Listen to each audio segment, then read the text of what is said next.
500 രൂപ. ആദ്യം 500 രൂപയ്ക്കാണ് ഇവർ പണി തുടങ്ങിയത്. പിന്നീട് അത് 600, 700 എന്താ പറയുക, ദൃഢമായ ബന്ധമായിരുന്നു തന്നെ. പിന്നെ ഫുള്ള് ടൈപ്പിംഗ് ബന്ധമാണ്. അപ്പോൾ പണ്ടങ്ങളില്ല, പിന്നെ പണ്ടത്തെ കാര്യം പറഞ്ഞാൽ ഇങ്ങനെ വർദ്ധിക്കുന്നില്ല. ജനങ്ങളെ കയ്യിൽ പൈസ ഇല്ല. അപ്പോൾ പൈസ ഉള്ളത് ആരെ കയ്യിലറിയാം.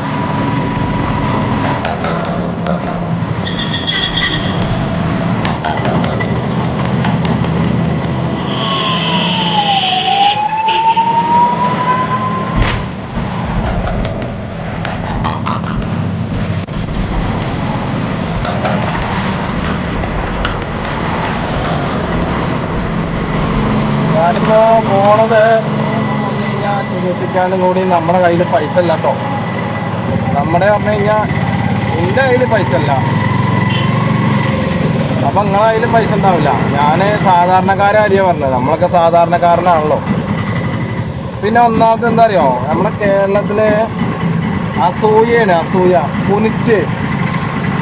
ഇപ്പം ഞാൻ കയറാൻ നിൽക്കുമ്പോൾ അപ്പോഴാവും വണ്ടിയുടെ സ്പീഡ്. അതും അസൂയയാണ്. ആരും വിട്ടുകൊടുക്കൂല. ഒരാളും വിട്ടുകൊടുത്തില്ല പരിപാടിയില്ല. അതായത് ആളുകളെന്ന് പറഞ്ഞാൽ തീരല്ല. ആൾക്കാരൊന്നും ഇപ്പം മണ്ണാർക്കാടേക്ക് വരുന്നതല്ല. മണ്ണാർക്കാടുമില്ല, പാലക്കാടുമില്ല. ഇവിടെ ഇപ്പോൾ ഏറ്റവും കൂടുതൽ ആൾക്കാരിൽ എവിടെ വരും? റെയിൽവേ സ്റ്റേഷനിലാണ്. അവിടെ കൂടുതലും ബംഗാളികളാണ്.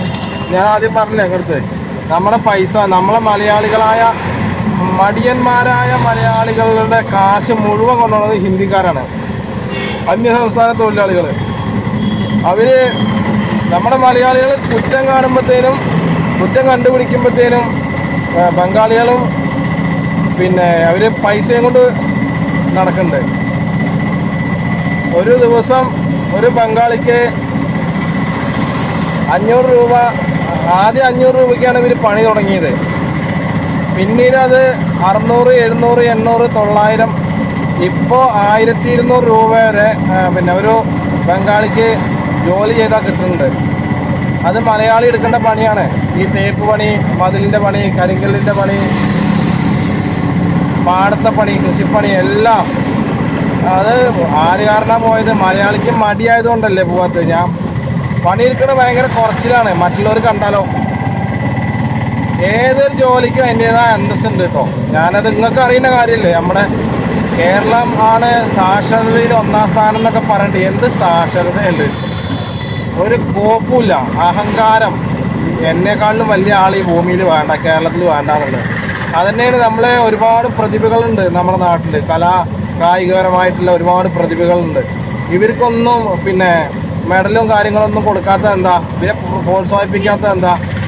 അത് അസൂയ കൊണ്ടാണത്. ശരിക്കും അസൂയ തന്നെയാണത്. കുനിറ്റ് തന്നെ. അസൂയക്കും കഷണ്ടിക്കും മരുന്നില്ല എന്ന് പറയും.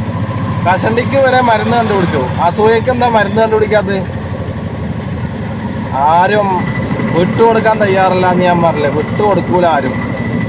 അത് അങ്ങനെ ആയി. മലയാളികളെ അങ്ങനെ ആക്കി. ഇപ്പോൾ നമ്മൾ എവിടെ പോയാലും എന്ത് ഒരു കാര്യം ചെയ്യുകയാണെങ്കിലും ആദ്യം നമ്മൾ കൈക്കൂലി കൊടുക്കണം. അത് പഠിപ്പിച്ചത് നമ്മൾ തന്നെയാണ്, മലയാളികൾ തന്നെയാണ്. ഇതൊക്കെയാണ് നമ്മുടെ ജീവിതത്തിൽ വരുന്ന ഓരോ മാറ്റങ്ങൾ. അതിന് മാറില്ല. അത് ഞങ്ങനെ തുറന്നുകൊണ്ടേയിരിക്കും. നമ്മൾ കുറ്റം കണ്ടുപിടിക്കാനായിട്ട് കുറ്റം ഞാനെന്താ ചെയ്യണേ, മറ്റെന്താ ചെയ്യണേ, മറ്റവനെന്താ ചെയ്യണേ, അതെന്താ ചെയ്യണേ, ഇവനെന്താ ചെയ്യണേ, അവളെങ്ങനെ നടക്കണേ, അവള് ഈ എന്താ ഓളം നടത്തം. ഇല്ല, പുതിയ ഡ്രസ്സ് ഇട്ട ഒരാൾ വന്നു കഴിഞ്ഞാൽ ഓൻ്റെ ഒരു നടത്തം കാണണം. ഓൻ ആരാന്നെന്നെ അറിയില്ല. എന്താലേ മനസ്സ്, വാക്കുകൾ പോണ വഴി ആലോചിച്ച് നോക്കുകയാണ് ഞാൻ. കാരണം ആരും ആത്മാർത്ഥമുള്ളവനെ ആരും കൂട്ടത്തിൽ കൂട്ടുന്നില്ല. ഒരാളും ആത്മാർത്ഥത ഉള്ളവനെ ഒഴിവാക്കുക ചെയ്യുന്നത് ശരിക്കും. അല്ലാതെ ഇപ്പോൾ അതിൽ വേറെ പ്രത്യേകതയൊന്നും ഞാൻ കാണുന്നില്ല.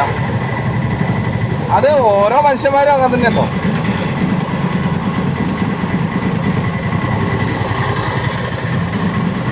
ഇതിപ്പോൾ രാത്രി ഓടാന്ന് കരുതി. രാത്രി ഓട്ടാണ് ഏറ്റവും നല്ലത്. കാരണം എന്താ വെച്ച് കഴിഞ്ഞാൽ നഗരത്തിലെ കാഴ്ചകളൊക്കെ കണ്ടിട്ട് ഇങ്ങനെ പോവാം. എനിക്ക് ഒന്നാമത് എന്താ പറയുക, ഈ നഗരം ഭയങ്കര ഇഷ്ടമാണ് കേട്ടോ. നഗരത്തിലൂടെയുള്ള യാത്രയ്ക്ക് ഭയങ്കര ഇഷ്ടമാണ്. കുറേ ഇവിടുത്തെ ഓട്ടം തന്നെയാണ് മതിയെന്ന്. നമുക്ക് ഉള്ളത് കൊണ്ട് ഓണം പോലെയാണ്. അല്ലാതെ ഇപ്പോൾ എല്ലാം പാടമാണെന്നില്ല.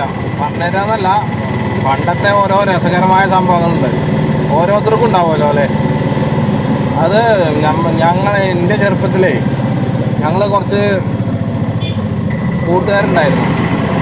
അന്നൊക്കെ നല്ല കൂട്ടുകാരായിരുന്നു കേട്ടോ. അപ്പോൾ ഞങ്ങൾ മീൻ പിടിക്കാൻ പോണ പരിപാടിയുണ്ട് വൈകുന്നേരമായി കഴിഞ്ഞാൽ. അന്ന് കാര്യമായിട്ട് പണിയൊന്നും ഇല്ലാത്തൊരു ഇതും കൂടിയാണ് ഇത്. പണിക്ക് പോകാൻ കഴിയാത്തല്ല, അങ്ങനത്തെ പ്രായത്തിലെത്തിയിട്ടില്ല. അപ്പോൾ മീൻ പിടിക്കാൻ പോണ പരിപാടിയുണ്ട്.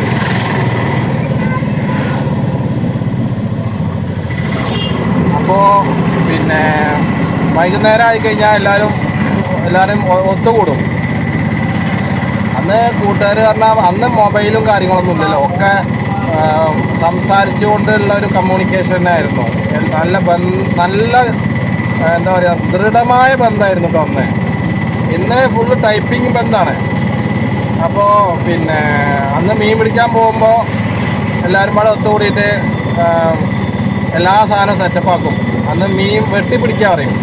അന്നൊക്കെ തോട്ടിലൂടെ നല്ല മീൻ ഉണ്ടാവും, മഞ്ഞിൽ കുറേ മീനുകൾ, സിലോപ്പി, അങ്ങനെ പേര് കുറേ കോട്ടി മീനൊക്കെ ഉണ്ടായിരുന്നു. അതേമാതിരി മൊയ്ക്കൾ, മുഷി എന്ന് പറയും, മുയ്ക്കൾ, മുജ്ജ് എന്ന് പറയും. അപ്പോൾ ഇത് പിടിക്കാൻ പോകുമ്പോൾ ഞങ്ങൾ ഭക്ഷണം വയ്ക്കും. ഒരു 7 മണിക്ക് പോയി കഴിഞ്ഞാൽ പുലർച്ചെ എന്തായാലും ഒരു 4 മണി 5 മണിക്കൊക്കെ എത്തുള്ളൂ. അപ്പോൾ ഭക്ഷണം വെച്ചിട്ട് ഒരാൾ ഭക്ഷണം വെക്കാതിരിക്കും, ബാക്കിയുള്ളവർ മീൻ പിടിക്കാനും മീൻ വെട്ടാനൊക്കെ പോകും. അപ്പോൾ പിന്നെ അതിൽ അങ്ങനെ അന്ന് പെട്രോമാക്സ് ഒക്കെ ആയിട്ട് അന്ന് കൊണ്ടുപോകാം. പെട്രോമാക്സ്, അതേമാതിരി പിന്നെ അന്ന് ബാറ്ററിയുടെ ടോർച്ചാണ് 5 കട്ടയുടെ 10 കട്ടയുടെയൊക്കെ ബാറ്ററി ടോർച്ച് കണ്ടില്ലേ പണ്ടത്തെ എവറഡി. അന്നൊക്കെ എവറഡി ബാറ്ററി ഭയങ്കര ഫേമസ് ആയിരുന്നു. ഇപ്പോഴൊന്നും ബാറ്ററി ഇല്ലല്ലോ, എവിടെ ബാറ്ററി. അപ്പോൾ പെട്രോമാക്സ് കൊണ്ട് പോയി ഞങ്ങൾ മീൻ പിടിച്ച് വരും. അപ്പോൾ അതിൻ്റെ ഇടയിൽ കൂടെ ഉള്ളത് എന്ത് വെച്ച് കഴിഞ്ഞാൽ ഒരുത്തൻ്റെ വീട്ടിൽ നിന്ന് ചെമ്പെടുത്തു.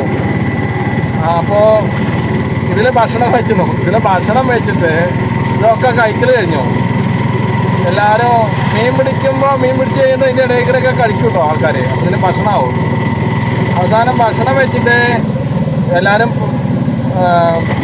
മീനൊക്കെ കൊണ്ടുവരാൻ നിൽക്കുമ്പോൾ ലാസ്റ്റാണല്ലോ പാത്രം കഴുകിയിട്ട് പോരുക. അപ്പോൾ മോൻ പറയാണ്, ഉമ്മ അറിയാതെ കൊടുക്കുന്ന പാത്രം, ആടിന് വെള്ളം കൊടുക്കുന്ന പാത്രമാണ്, നിങ്ങൾ നേരെ കേക്കിക്കോളി, ഇല്ലെങ്കിൽ ആട് വെള്ളം കുടിക്കൂലായിരുന്നു. ചിരിച്ച് കുടിക്കണം. അത്ര ഇവൻ ആദ്യം കൊടുന്നോടുമ്പോൾ പറയുകയാണെങ്കിൽ കുഴപ്പമില്ല. ഇത് ഭക്ഷണം ഉണ്ടാക്കി എല്ലാം വെച്ച് കഴിഞ്ഞ് തിന്നിട്ടാണ് ഇപ്പം പറഞ്ഞത് ആടിന് വെള്ളം കൊടുക്കുന്ന പാത്രമാണ് പിന്നെ ഭക്ഷണം ഉണ്ടാക്കാൻ എടുക്കുന്നതെന്ന്. അപ്പോൾ പിന്നെ എന്താ ഓൻ്റെ ഇത് പറയാം. അങ്ങനെ ഒരു സംഭവം ഉണ്ടായി. എന്തായാലും ഇനിയൊന്നും ആ കാലത്തിലേക്ക് ഒരിക്കലും പോകാൻ കഴിയില്ല, ഒരിക്കലും കിട്ടൂല കേട്ടോ അങ്ങനത്തെ കാലം. അന്ന് പിന്നെ പുഴയുടെ തീരത്തൂടെയൊക്കെ നടക്കുമ്പോൾ നല്ല രസമായിരുന്നു. അത് ഈ വൃശ്ചിക മാസ സമയത്ത് പോകണം, എന്നാലാണ് നമുക്ക് കൂടുതൽ ഒരു എനർജി കിട്ടുക. കാറ്റും തണുപ്പും കൂടി ആയിട്ട് ഇങ്ങനെ നടന്നു പോകാനുള്ളൊരു സംഭവം. എന്തായാലും ഈ കഥ എനിക്ക് ഒരാളുടെ കടപ്പാടുണ്ട്, അതുകൊണ്ട് കഥ പറയുമ്പോൾ നമ്മുടെ രാജേഷ് പറഞ്ഞ ഒരാളുണ്ട്, ഞങ്ങളുടെ കൂടുതലുള്ള ആളാണ്. അവനും കൂടി ഞാൻ നന്ദി അറിയിക്കുകയാണ് ഇതിൻ്റെ ഒപ്പം.